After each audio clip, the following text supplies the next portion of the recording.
Let's dive into today's main topic, Cam. We're going to be talking about the 7 scientific secrets to a better golf swing. So what is the first important bit of getting that really fantastic golf swing? The very first thing that we're going to talk about is the grip. And the number one proviso with your grip, and it's got nothing to do with grip pressure or how many knuckles you can see, the number one proviso with your grip is you must be able to swing the club with speed.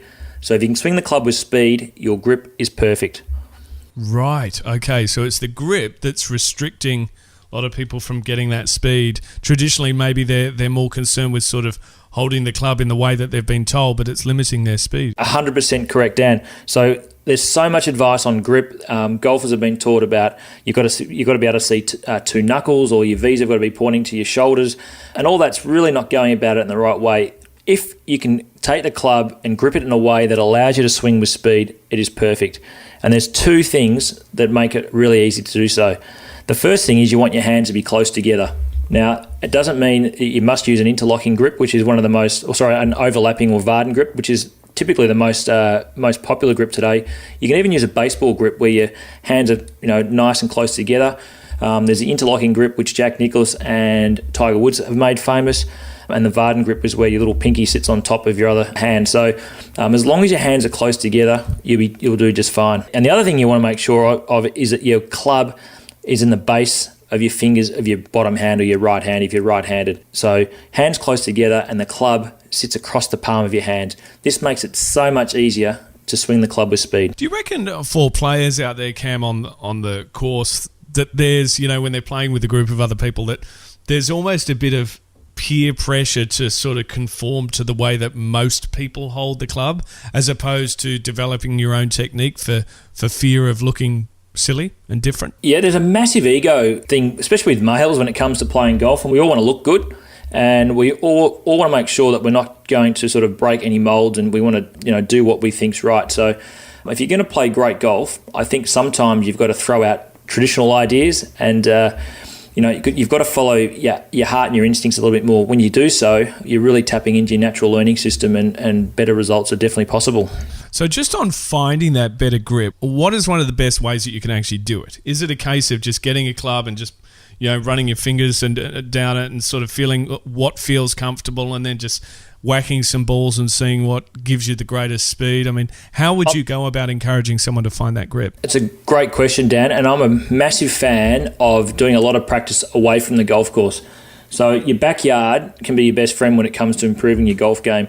You don't need to go to driving ranges. You don't need to drive to the course and spend hours and hours playing around the course. You can simply grab your 7-iron, head out to the backyard, and just get a grip that feels really comfortable to you, and just swing the club with speed. Just find a way that you can swing it as quickly as you can, and don't be afraid to break a few rules. So by breaking a few rules, you might find you're taking a much more stronger grip than you've tried in the past, and it might even appear to the textbooks that it's too strong. But if that works for you and you're able to swing the club quickly with that grip, then I would really strongly suggest you to give that a go.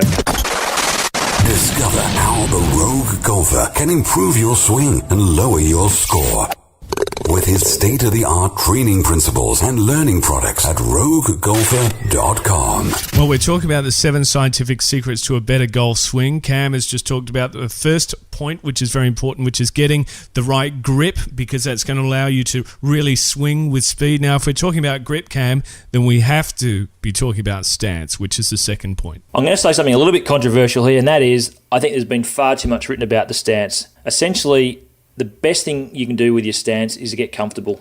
If you're comfortable, your stance is going to be pretty good. There's a lot of debate and talk in recent times about having certain spine angles and posture, and obviously alignment. But look, you can waste a lot of time doing this. Pretty much it's going to be hard to change your body angles and your posture. So if you get comfortable, you're going to be in a much better shape than trying to conform your body into a position that it doesn't want to go to.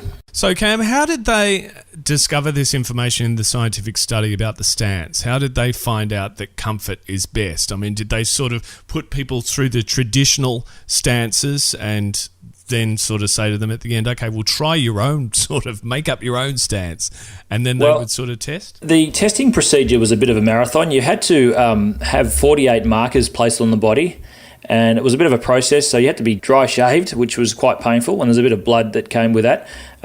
So then all the markers were placed on you, plus all the electrodes, and each testing subject, was placed on a force platform, and then they were asked to make a number of swings, and they were tested for up to 2 hours. So it was quite a detailed process. And just from analysing the data, speaking to the scientists, getting feedback from the golfers, we found that when golfers were comfortable, they made a much better swing. Yeah, so golfers are told, that their spine angle has to be tilted away from the target. You need to have your left hip higher than your right. If you're right-handed, we just found that the golfers got tense and tight, and they just got too much information going through the system, and they didn't make good swings. But when they were comfortable, they made a much better swing, and the data supported that. Well, what I'm actually seeing here, Cam, as we're working through these steps, is not one size fits all. We're all different sizes. We've got different length arms. So to go out there and prescribe one stance is going to be effective for everyone it's ludicrous.